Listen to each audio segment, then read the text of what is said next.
did say after the last game that he didn't want to get too carried away with the 5-2 win, especially since you can see those goals.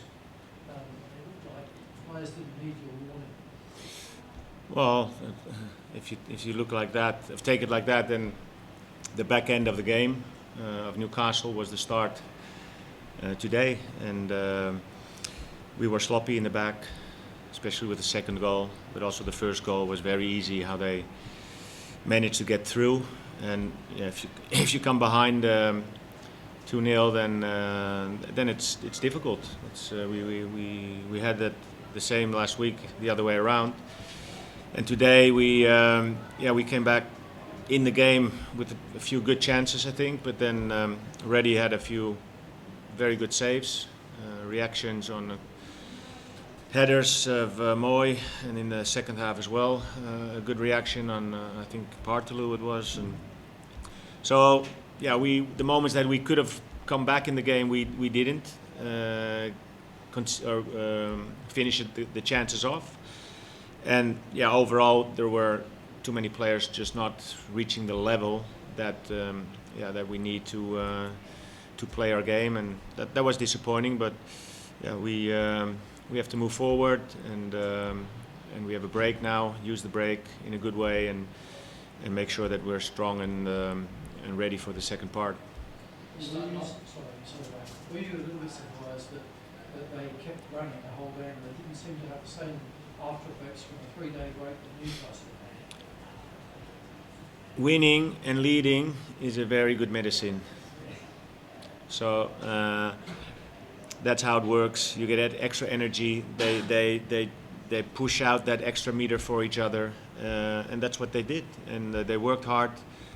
They kept believing in getting the result. So credit to the Mariners. We have to look at ourselves, and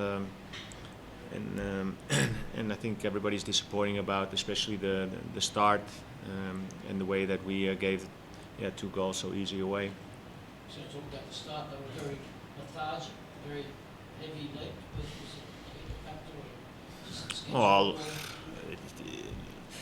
if you look at the goals, the second one was a misunderstanding, not a few players around the ball, nobody going aggressively attacking Duke, and he in the end had a free shot from the edge and finished it off well. And the first goal was just walking through the defense that looked like, and so that's not good. You have to be far more aggressive, and the lines were too big in the first half. Second half, the effort was a lot better. Also with 10,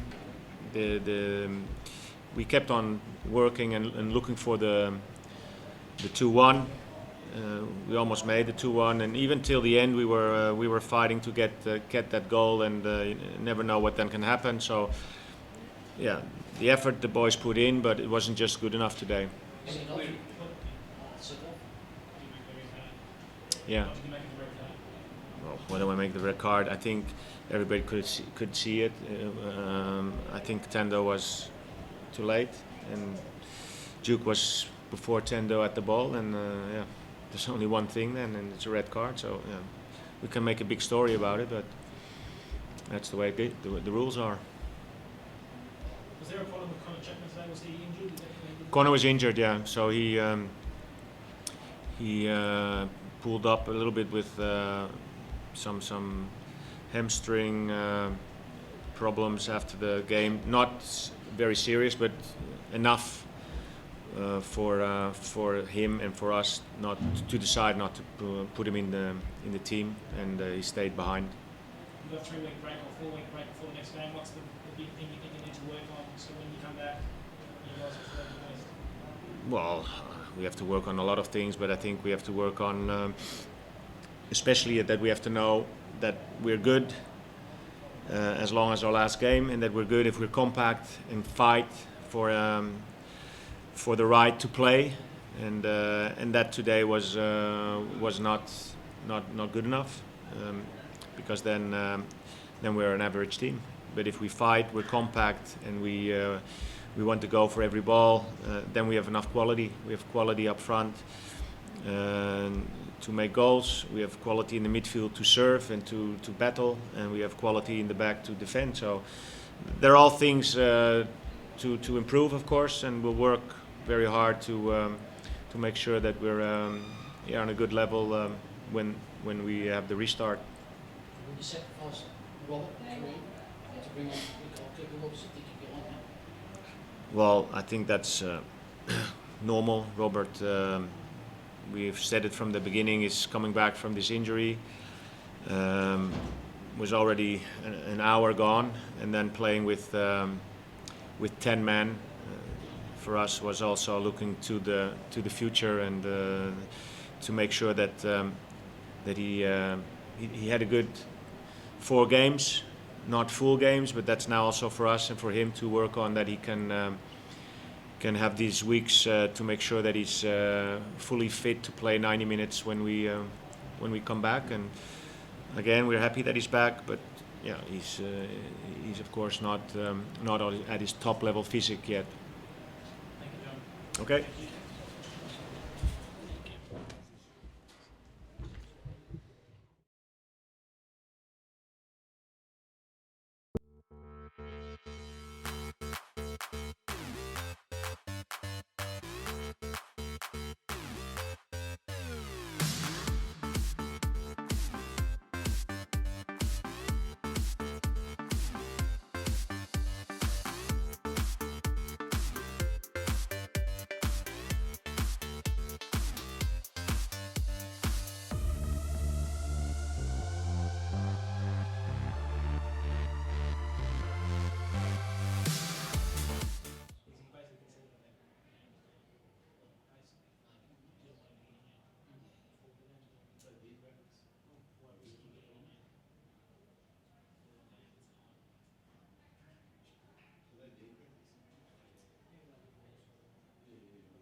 All right, guys.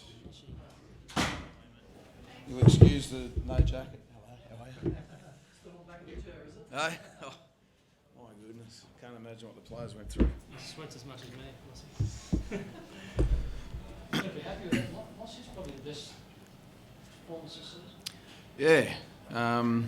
Funny, huh? When you only get 2 days recovery between games and it's 30 odd degrees and you get a performance like that, I think it just shows what our dressing room's made of and how much desire there is and camaraderie amongst the players and the staff. And, you know, that's a very rewarding victory, I think, that matches the performance, and it's nothing less than the players deserve. You were saying how surprised were the players, how much they were running on the short break. What did you do in the last couple of days?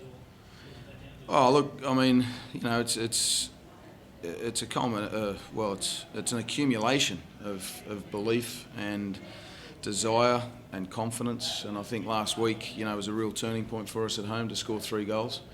And I think that gave us the confidence to know we can score goals, and we're good enough to score goals. And I thought we looked threatening just about every time we went forward tonight. And that's something that we've really been working on. I keep saying we're rebuilding a football team, and stage one was to play football, and stage two is to turn good football into effective football.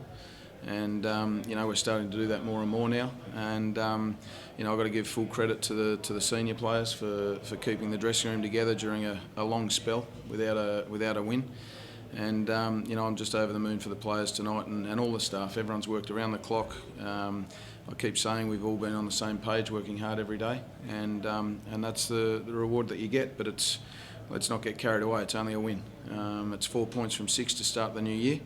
And it's a sign that this year, 2015, is going to be a better year than the end of 2014. But we've got to get back on the training park next week and work hard to make sure that we turn these 4 points into 7.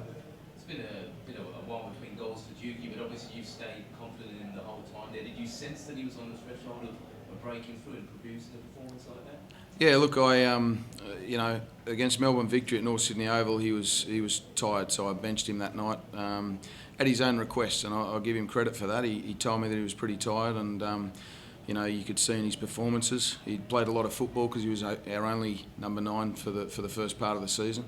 So I rested him there, and then I left him behind when we went to Auckland. He didn't travel, and I think those 2 weekends really freshened him up. And I got a hell of a lot of belief in Dukey, just like I do in every player in that dressing room. And it's great to see him score 2 goals today. The football leading up to the goals was fantastic, and we didn't have a bad play today. It was just a fantastic team performance. But I'd like to dedicate that win to Troy Waters, who's a Central Coast ex-world boxing champion, and he has just been through a terrible time with his family with cancer, and he's just got out of hospital with a bone marrow, and he came into the dressing room just before kick-off, gave the boys just a few words of encouragement, and I really do think that sent them out there with just that little bit of extra inspiration. How did you put up there after the injury that brought up? He's got a cork from about his hip down to his ankle, so not great. We're very lucky we've got a break, but it was very brave to go in the way he did, and for me, 100% red card, and it just goes to show that we've got players prepared to run through brick walls and put their bodies on the line. So great performance from Dukey, and I'm so happy for him to get a couple of goals. You give the boys a week off? Yeah, definitely. They've worked so hard and kept working hard and kept positive when we've gone through such a lean spell without a win. So they've deserved this week off to freshen up, and we'll get back on the training park next weekend and get back to the grindstone, and we've got to find consistency in our performance and results. And we've got Sydney FC at home on the 24th of January, and we've got to make sure they're our next victim at Fortress Central Coast Stadium. That gets you within 4 points of Melbourne City now.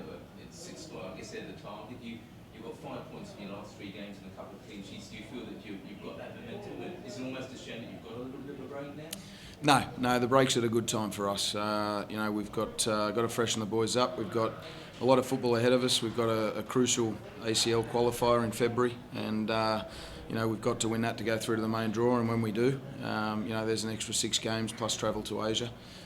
So this break's come at a very good time. We've got a few bumps and bruises. Matty Simon was injured today. Nick Montgomery's coming back from a calf injury. Dukey obviously will be black and blue after today's knock. John Hutchinson has put in a fantastic captain shift again today, and he just keeps going and going. But to go back-to-back clean sheets was another real highlight for me. That's two clean sheets in 2 games, and you keep yourself in games to win them when you do that. How does Trans-Asia fit into your plans to resign?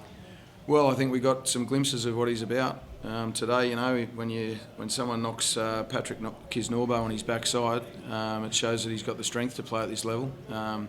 But his delivery for the cross for Matty Sim that Matty headed over was just class. For him to come off the bench and deliver that sort of quality, that sort of performance off the bench in his A-League debut, when he hasn't played football for 5 months, and he's done 4 sessions with us in the last 3 weeks to get himself ready for this game. With Matty Simon out, I threw him in, and he's certainly started well. Just one last question, Sarah. You mentioned Montgomery will be back for the 24th. What about Neil? Yeah, look, we're waiting to hear. January 20, we get a full report on Mickey Neal. They've had to let the injury settle to work out whether it's going to heal on its own or whether it needs an operation. So, he won't be ready for the 24th, but best case we'll have him back hopefully towards the end of Feb. Worst case it'll be an operation and a season. Thanks, Mozzie. Thanks, guys.